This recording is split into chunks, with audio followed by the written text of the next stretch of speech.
Life is like a spring dream which vanishes without a trace. Sushi. Welcome to this week's episode of Warfare, Advancement, and Revisionism. My name is Preston Floyd, and as always, I'm your host. I'd like to thank you all for joining me this week. I appreciate you joining me, and if you're a newcomer, welcome. I hope you will like the episode, and you may go back and listen to our backlog of episodes. And to any returning listeners, thank you all. As always, your support means a lot. Please rate, download, like, subscribe, yada yada. I do want to go ahead and say sorry about last week. I had tried on the YouTube video or I was going to try to have some pictures thrown in with the audio, but unfortunately, yours truly forgot that he was saving those on a thumb drive. Because I work on this occasionally during lunch breaks, and that's when I kind of collected all that material. Unfortunately, I left that thumb drive in my computer. However, this week I did remember to try and get some of those pictures locally saved or saved on the cloud somewhere that I could easily access. Though I don't know how heavily, in terms of pictures for what we're going to be talking about this week, I'll actually have to put up there, but I will have at least a couple of slides to put in to the YouTube version of the show. So this week, we will be moving north from where we were last time and start to review, I should say, the developments happening among humans living along the Yellow River and its river system between 6 and 4,000 BC, BCE, whichever you prefer. And of course, I just want to go ahead and use the standard disclaimer that this should not be considered a total view of humans living in the area at the time. There are still mobile hunter-gatherers and herders and things like that, but their artifacts aren't making as much of an impact on the archaeological record, and they do not seem to be undergoing as much of a radical change as the more settled Neolithic societies are.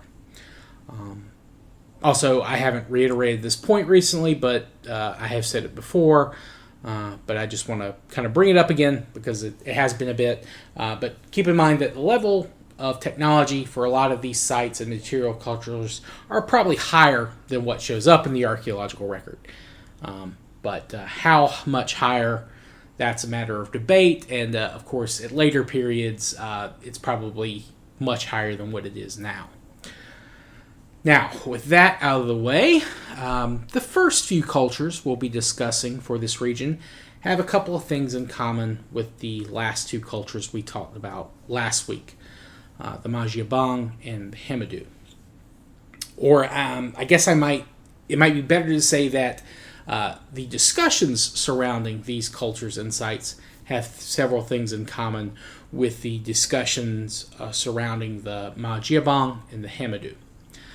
There is a debate about if all of these sites belong to the same culture, or did they independently develop and then interact and influence one another, or did one emerge and then their influence spread, causing neighboring cultures to develop. All of these options have been and are being debated. Now, whatever the exact case, most recent texts and studies I've seen do support that there is regional variations on all of these Neolithic sites. Though again, there is a debate on where, why, and when these variations developed. Now, some of these have already been touched on this show in the episodes Neolithic Foundations of China and Expansion of Neolithic China. And that's under the Season 3 playlist on YouTube, and if you go back through other sites, some kind of divide the show in seasons. That's how RSS does it, which is my host for the podcast, and it's the site that pushes those episodes out to other services. And I am going to be kind of reworking maybe how that's discussed on the show, but I'm still kind of debating exactly how to organize those things. But so just keep aware that is something that's going to be talked about a little bit more later once I kind of get a better handle on what I want to do. But again, we'll talk about that later.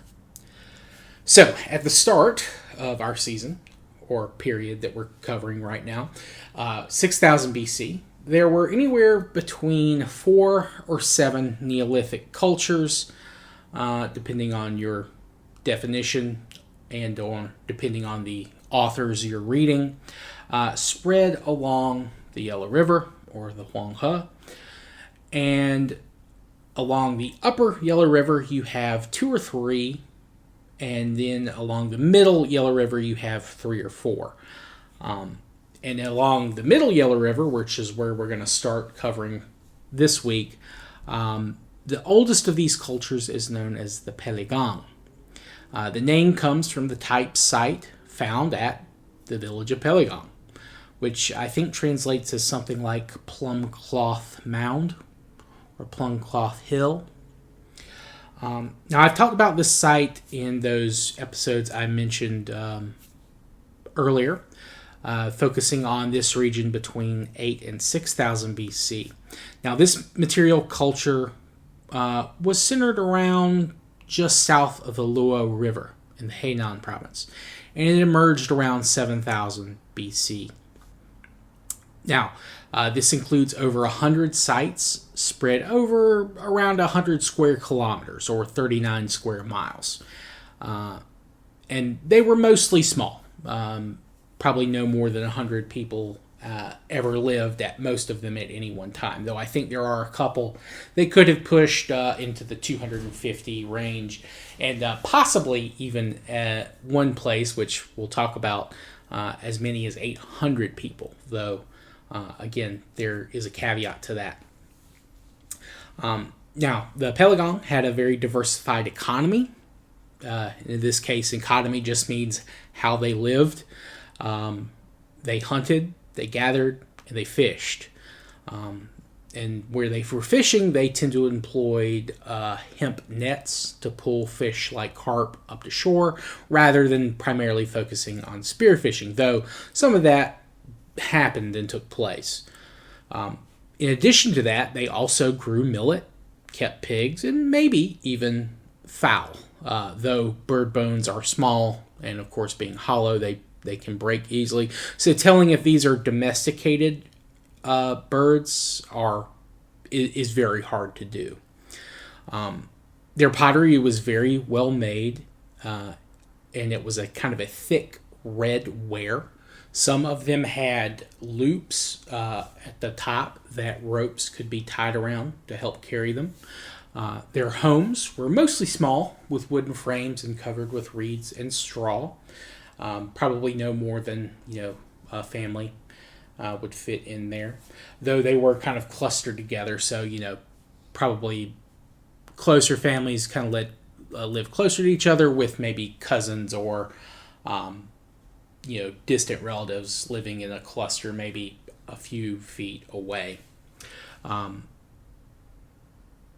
They had fairly simple burial practices. They left food and polished stone items in graves of both men and women, though some female burials have also been found to have grindstones placed in them, and no males have been found with these items, showing perhaps at least some division of labor based on gender, though again, there doesn't appear to be any social distinction outside of that.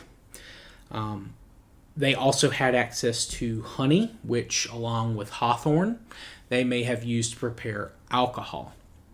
And the Peiligang sites continue to exist in this manner until around 5000 BC, where you begin to see a cultural change happening in a lot of different places for reasons that we'll go into later. Now, when discussing the Peiligang, we must discuss the site of Jiahu, and that kind of ties in when I was talking about sizing on sites. This is one of the distinctions that is being debated. and Jiahu could be translated as something like Merchant Lake.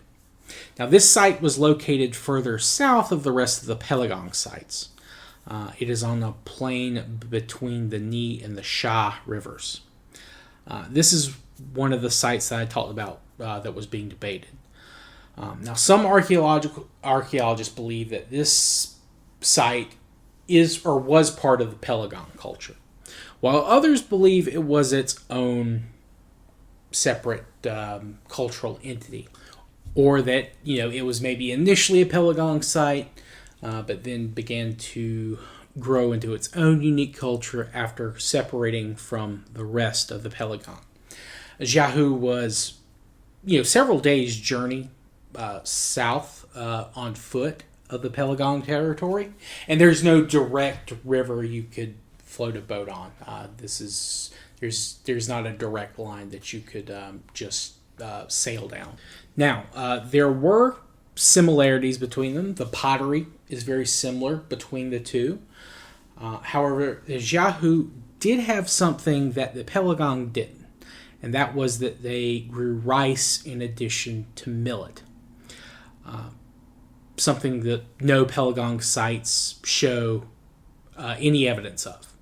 Now, this might have been environmental. As I said, Jiahu was further south and had a warmer climate overall. Though the Jiahu also had other unique features. They clearly moved away from slash and burn agriculture. They had permanent fields, and they also had access to soybeans, though these appear to be wild or maybe very early domesticated strains. And of course, despite having a more heavy reliance on agriculture than the other sites of the Peiligang, or of the Peiligang, depending if you consider them the same thing or not, they didn't abandon hunting, gathering, fishing either. And they also had domesticated animals like pigs. Another key difference is that one type of animal they hunted was the red-crowned crane. They would, once they hunted these birds, they would turn their ulnae into flutes, and one of these, several flutes have been found made from this bird's bone. However, one has been found and is still in such good condition that it could still be played, and in fact has been. In fact, I saw that there was a link to a recording of this being played. However, I went to that page, and unfortunately, that page is been taken down. I'm trying to find another way to get the audio, because I was just going to play it here. Unfortunately, I could not find a site that had a recording of it. I would very much like to have played that for you all here, but there has been one of those flutes that can still be played. Some of the others possibly could, but the bone has begun to split in several places. So while the holes may be there to show like where you could adjust your volume or your pitch, I guess, the bone's been split in other places, so like the air would escape without really making a good sound. And they don't want to, of course, attempt to seal that up or repair it. But again, several different examples of these instruments have been discovered. Now, the Jiahu there are certain tortoise shells that they have found that have symbols carved on them. These symbols could be a form of kind of proto-writing. This is, of course, debated. They could just be symbols that they found interesting, and I think that they've done comparisons to later inscriptions from later in Chinese history, and there's not a clear connection between these two. Now, those symbols could very well have meant something, but they're not related to the symbols that will eventually become, symbols that are, the basis of modern Chinese characters. But we'll get in more to those later when we talk about the Shang culture. But Yeah, so very possible that they may have had a kind of very early form of proto-writing. Now, Jiahu is divided into kind of 3 stages. The earliest the site was occupied was 7000 BC, so right around the time that the Peiligang was forming, which again is another one of those reasons that people think it might have been an early offshoot of the Peiligang. But the earliest period is starting at 7000 BC, and then that goes to around 6600, 6500. The middle phase is from that period, 6600, 6500 to 6200, 6100, and then the last phase is around 6200, 6100 to about 5700 BC. So Jiahu is abandoned before the Peiligang culture begins to be replaced by the succeeding culture, which we'll get into later. And the reason for this is that the site flooded. There's very clear evidence of a flood of the region, and it seems to be not so much of a as like a devastating, all-consuming flood, but the river that they were near kind of shifted, and the area rose a few feet, and you can see several of their houses. They're not completely underwater, but they are, partially submerged. But you can tell from the kind of the way the site's laid out and the layering that it appears that the people living there were able to evacuate all of their goods, or at least like their tools and things like that. So they were aware of the rising water level, and they at least had time to to evacuate probably most, if not all, of their population, and they took a good amount of their movable wealth with them. Now, what happened afterwards is not known. I know one of the archaeologists that kind of reviewed the site, he was of the opinion that they probably moved to one of the nearby mountaintops or hills, and that they may have been kind of overlooking the site, waiting for either the water to recede, or failing that, they may have used that new location to at least travel back to Jiahu, salvage what they could, and then establish a new settlement somewhere else. He's of the opinion that if that settlement was local, it could probably be found. Of course, another theory is that they may have moved somewhere else. They may have moved further downriver, or they might have, if they had relations with the Peiligang, they may have moved to those sites. It is hard to say. Now, as I mentioned, the site has been divided into those 3 phases. For whatever reason, the site was just really well preserved, and it was able to be stratified very easily. So in addition to having those 3 distinct phases, they've also been able to easily compare the people living there, in preceding generations. One thing that they've noticed about Jiahu, compared to other Neolithic sites, is that the people there do begin to, and you see this all over, and I've mentioned this before, but the first few generations of people adapting to this sedentary Neolithic lifestyle tend to be a lot, well, not a lot, but comparatively shorter, less healthy compared to their hunter-gathering ancestors or neighbors. This is partly due to humans not necessarily being at least at the early stages, not being too used to the sedentary lifestyle. They may not be used to eating as much of the domesticated strains of crops. Their diet isn't as balanced, things like that. Whereas at Jiahu, we see that initially too.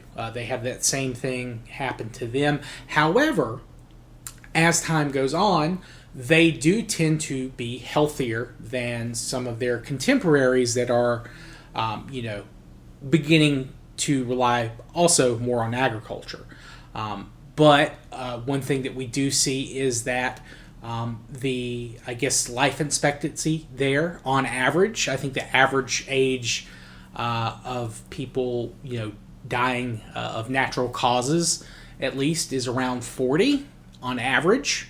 So that means that they obviously have some that are a little bit older, which is really good for the very early adopters of settled agricultural societies. I think in other places it's around 30 is the average age, which, again, that may not sound like a huge difference, but it really is.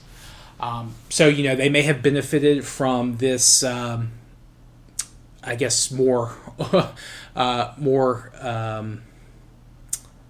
wizened elders in the area that may have helped them, develop some of these changes. So now, that's not to say they didn't have any health problems. I think they have found some examples of individuals who had parasites, like hookworm, I think was a big one.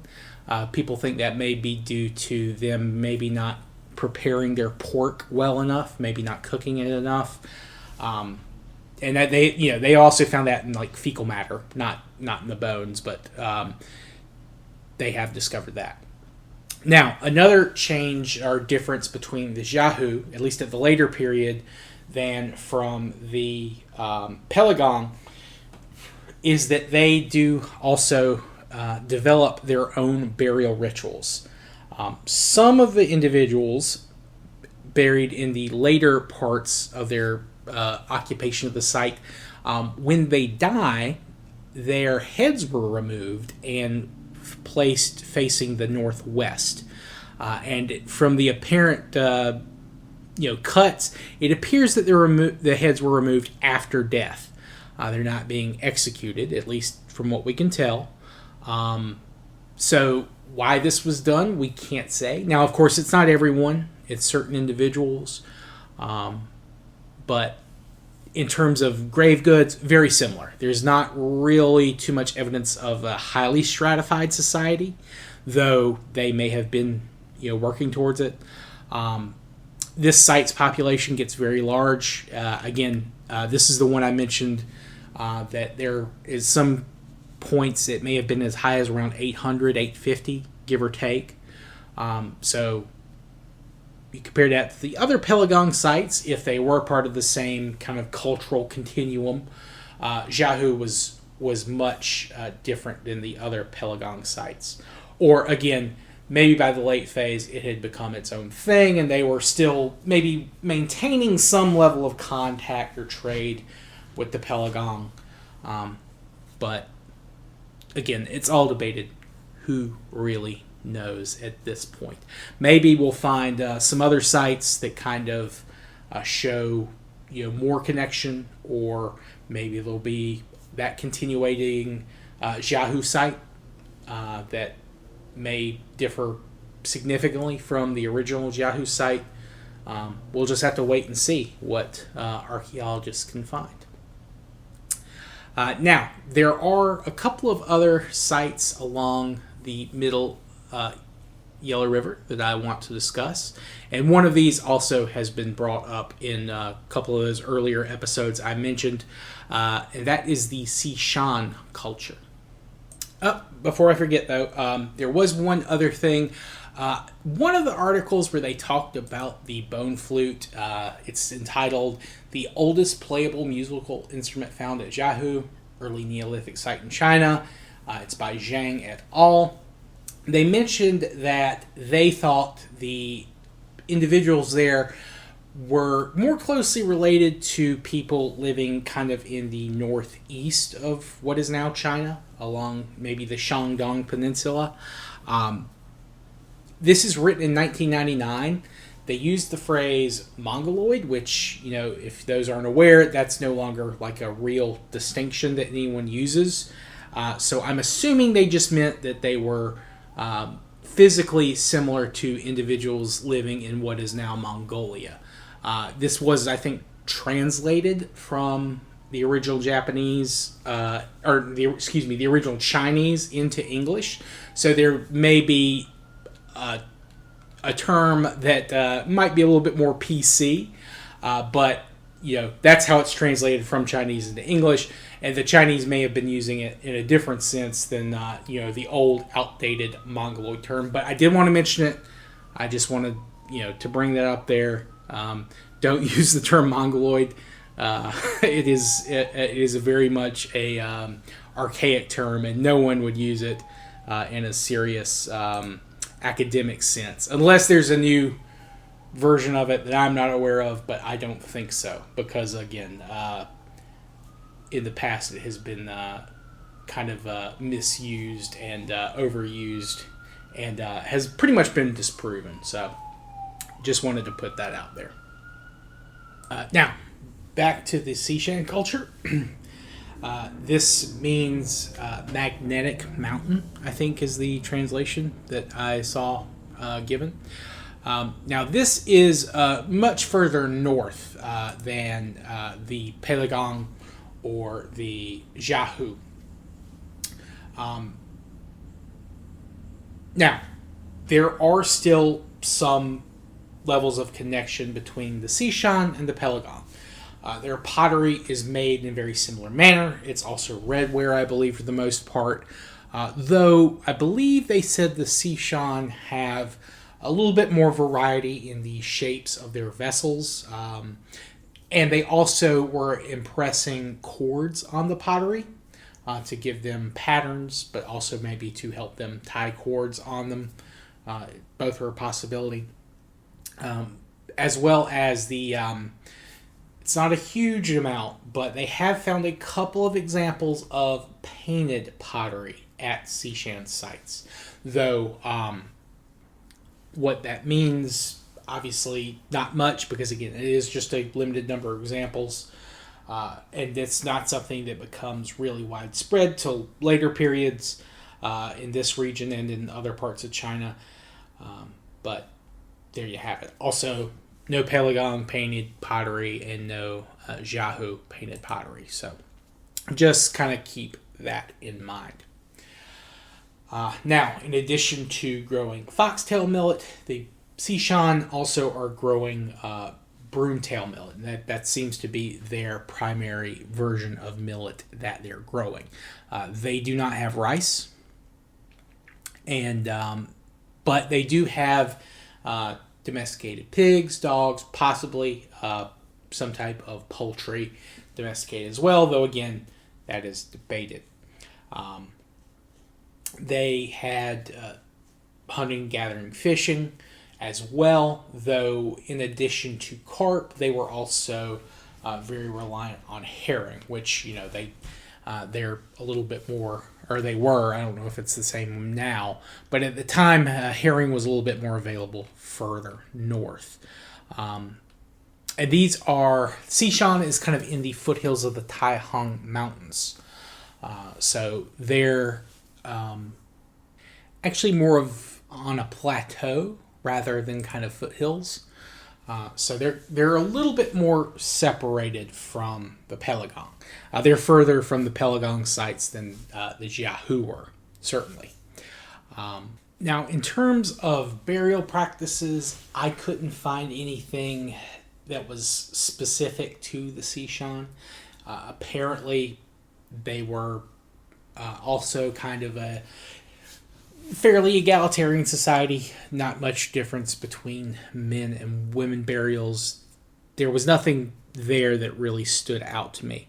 However, one big factor that is mentioned at Cishan that was not mentioned in either of the other two sites we've discussed is that they have found silkworm chrysalises. They've, of course, cracked open, but there were also things that may have been like a kind of very rudimentary shuttle. So it's possible that this is a site of early domestication of silkworms. So that is something also, that might be different for the Cishan people. Another thing is that we've talked about the kind of the emergence of the Chinese language. The Cishan site is one of the two big ones that people think that this might have been an origin point for what would eventually become the Chinese language, or the ancestor of the Chinese language. Though that theory is not as well supported as a culture we'll talk about in another episode. So now the Cisha, they don't have quite as many sites as the Peiligang. I think I only counted like a couple of them. I think I only saw like 10 that may have been listed, and then some of them could have been kind of to the preceding phase of Neolithic cultures in the area. But that's just kind of something I am still trying to nail down. Now, that kind of ties up what we have for the middle portion of the Yellow River for this time frame, or at least the first half of this time frame. So about 6,000 to about 5,000. Cisha is abandoned, or kind of enters the next phase. I don't know if Cisha is directly abandoned, but there's a big change coming to cultures in the area. Now, there is one other site that has been mentioned. It's Jiahu. Now, I could not find anything on this site in English. It's listed as a site of Neolithic occupation, and it appears to have some regional variation, though, again, couldn't really find specifics on it. But all three, or four, if you include Jiahu as a separate culture, the Peiligang, Cisha, Jiahu, and Lijiakun, they are all end right around 5,000 BC. Now, let's see, where are we at in time? We're about 30 minutes in. I think this is probably a good place to call it. Now, we will return next week, and we'll talk about kind of the upper Yellow River / kind of northwest China Neolithic cultures. Some of those I already mentioned, and these will include places like Dadiwan, Langwangtai, and possibly another. Again, we'll talk about it, but depending on how you determine if a place is a Neolithic culture or not. But these are the other 2 to 3 Neolithic sites I mentioned when we talked about the 7 or so Neolithic cultures along the Yellow River. After this point, after around 5,000 BC, there is going to be what's known as the Yangshao culture. Now, this is going to be a very widespread culture, and we'll talk about them after we finish up the upper Yellow River / northwest China, because Yangshao is going to occupy pretty much this regions we talked about this week, as well as the regions we're going to be talking about next week. And depending on time next week, it might do the northwestern / upper Yellow River, and then we'll do the Yangshao developments between 5 and 4,000 BC. But the Yangshao culture is going to last between 5 and 3,000 BC. And the Yangshao is one of those cultures that is very high up on the contenders list of kind of spreading that early Proto-Chinese language that we've talked about a couple of weeks ago. But yeah, I'm going to go ahead and call it here. I hope everyone liked the new release schedule. I hope you'll continue to like it. But if you do have problems with it, let me know. I would be interested in some feedback. In terms of numbers, it's about the same. It did seem like we got a little bit more initial listenership. Though last week's episode was not as popular, at least on YouTube, as it was the week prior. Though I think on RSS and the other audio-only sites, I think it was a little bit more listened to. So I'm not sure exactly what what the outcome for that's going to be. But again, it's hard to tell that sort of thing with only 1 week. I'm probably going to continue to do this later release for at least a few more episodes, maybe another month or so, and then we'll kind of compare. And then if we need to, we'll go back to the original release schedule. But I don't want to change things up too often. I know people like to get into a schedule and a rhythm on that sort of thing. So I appreciate you all for joining me this week. I hope you will come back next time. And if you are, again, a new listener, please go back and listen to our other episodes. And to all you returning guys, again, thank you all so much. I really appreciate it. But yeah, I hope you all have a good rest of your day and week from whenever you listen to this episode. I'll see everyone next time.